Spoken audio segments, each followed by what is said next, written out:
Como abrir uma empresa? De forma bem resumida.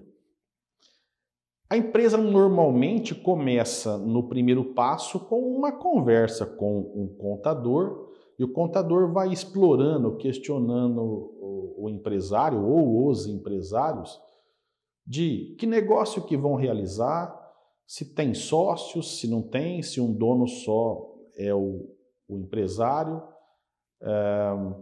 se é comércio, se é só prestação de serviços, quanto cada um dos sócios vai pôr de dinheiro no negócio, de capital, quem vai administrar, quantos por cento cada um tem, onde será o endereço, esse tipo de coisa.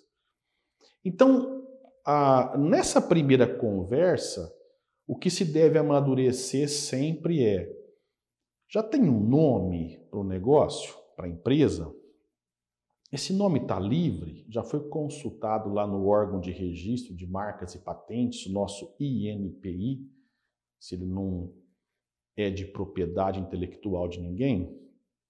Se não for, esse nome está livre também lá na junta comercial, no cartório onde se registram os negócios?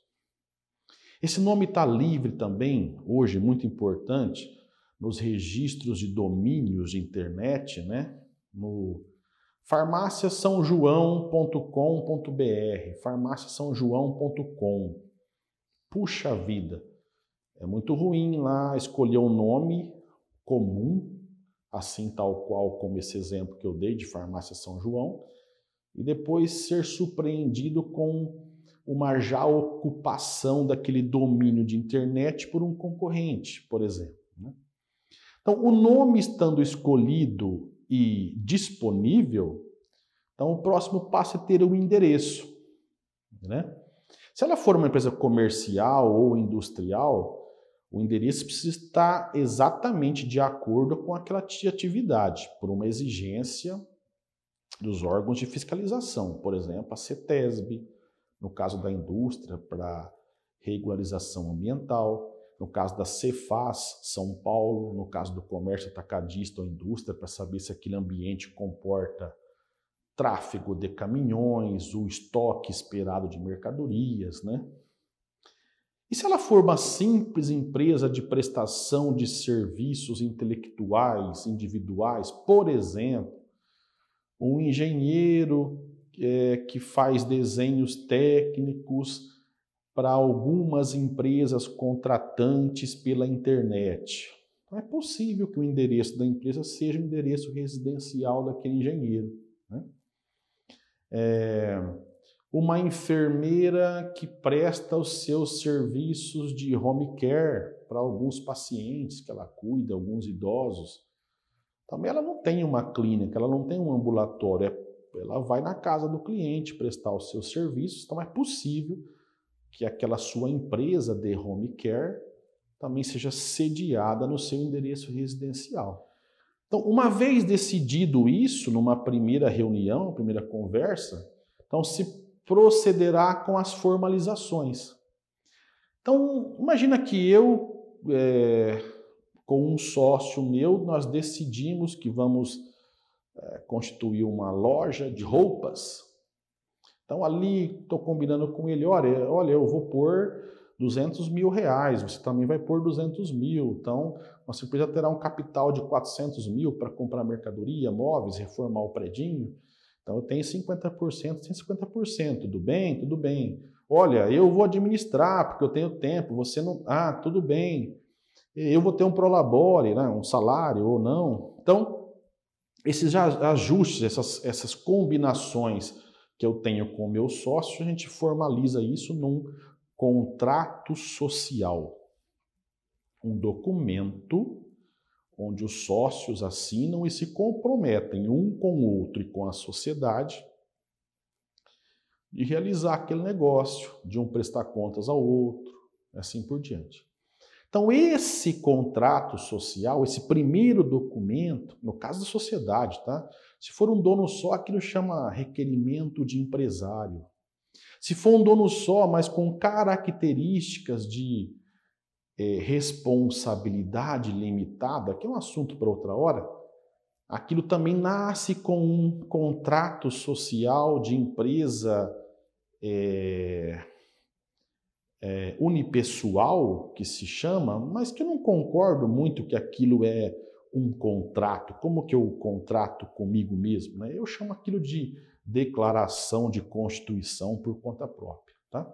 Então esse primeiro documento, ele sofre a assinatura dos sócios, das testemunhas, um visto de advogado, e ele vai a registro numa junta comercial, num cartório de registro de comércio, de indústria, ou num cartório de registro civil, ou num órgão de classe, na OAB, no Conselho Regional de Medicina, dependendo do tipo de empresa e de atividade. Tá? Esse órgão, então, procede um registro que, por trás daquilo, há um formulário eletrônico preenchido no sistema integrado antes, que leva os dados dos sócios, do endereço, da atividade, os códigos de atividade, né, a gente chama de CNAES, o capital, e aquele arquivo, aquele formulário eletrônico serve tanto à junta comercial, quanto à Receita Federal, quanto à Cefaz, quanto à Prefeitura, quanto à Previdência Social, né, e assim por diante. Então, registrado aquele documento, a empresa está de fato constituída. E aí aqueles empresários têm a obrigação de proceder às regularizações nos órgãos de fiscalização tributários e de licenciamento.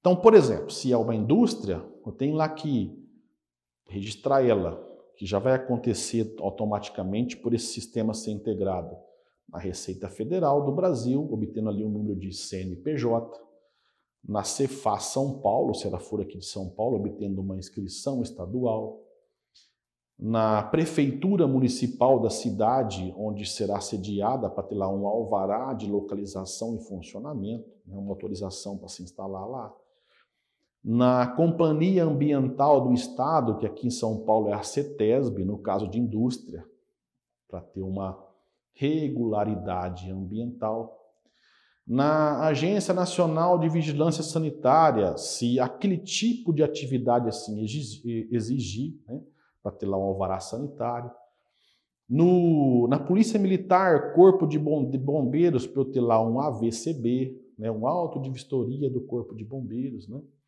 Eu estou dizendo isso fora da ordem, mas é que um alvará depende da emissão do outro, e assim por diante. Então, de repente, esse seja um processo que, para alguns casos, atividades mais simples sejam mais rápidas, no caso da lojinha de roupa.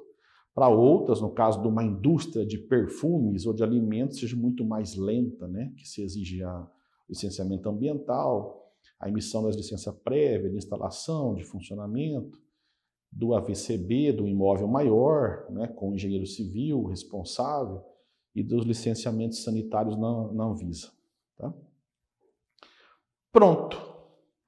Uma vez conseguido esses registros todos, que começou lá na junta comercial ou no cartório, lá onde de fato a empresa nasceu, e nos órgãos fiscalizadores e de licenciamento em sequência, a empresa está pronta para operar. O que falta aí? Bom, eu digo que ainda há 2 passos ali mínimos, que é o credenciamento para emissão de nota fiscal eletrônica, um procedimento que se faz ali via web na Cefaz, e a construção, a compra, a emissão de um certificado digital, a assinatura ali dos empresários e da própria empresa, por meio digital para tráfego, transmissão de arquivos, registro de funcionários, etc. De forma bem resumida, é assim que se constitui uma empresa.